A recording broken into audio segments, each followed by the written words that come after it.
Nağıllı birikli dəcəllər biz, şirin şeker gül balasıyıq biz. Bayram gəlib sevinci var hər kəsdə, nur saçır bugün məktəbimizdə. Bayramımız mübarək olsun bu günümüzdə, nəğmə kimi səslənir adlarınız, uğurla uğur olsun yollarımız. Nuray gülür, Nihat çağırır, Sultan deyir bayram başlayır. Mədinə oynar, İsmail çalar, Murat deyər şənlik var, şənlik var. Süleyman gülər, Zeynəb oxuyar, Kamal Turgut hamı qucaq açar. Alsu deyər gəlin oynayaq, Mələk uçar göylərə dayaq. Mirsadi Kənan tunar bir yerdə, sevgi ilə dolur bu sinifdə. Mir Hüseyn yazır şeir ürəkdən, nəzakət gülür sevgi içindən.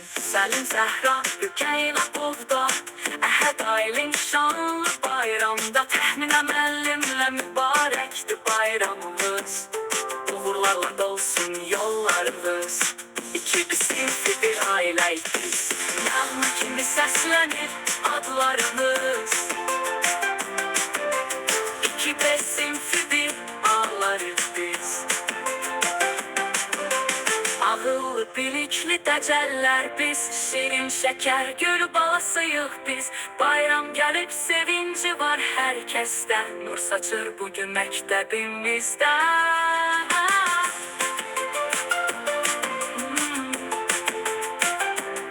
Nəğmə kimi səslənir adlarımız, uğurlarla dolsun yollarımız. İki bir sinfi bir ailəyik biz.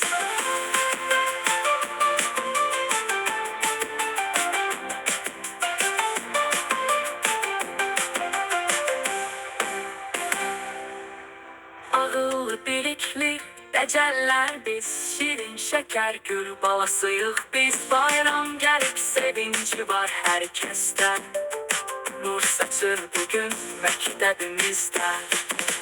Nəğmə kimi səslənir adlarımız, uğurlarla dolsun yollarımız. İki bir sinfi bir ailəyik biz.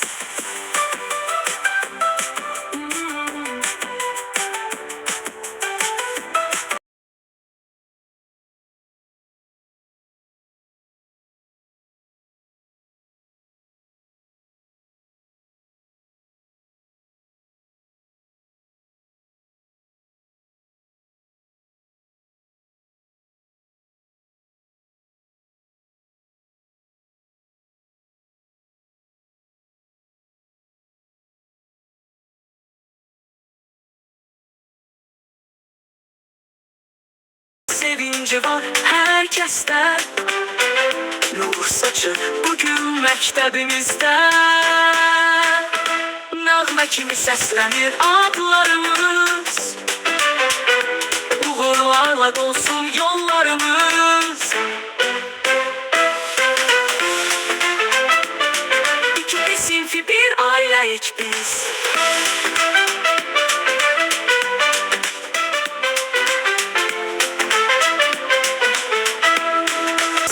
Var hər kəsdə, nur saçır bugün məktəbimizdə. Nəğmə kimi səslənir adlarımız, uğurlarla dolsun yollarımız.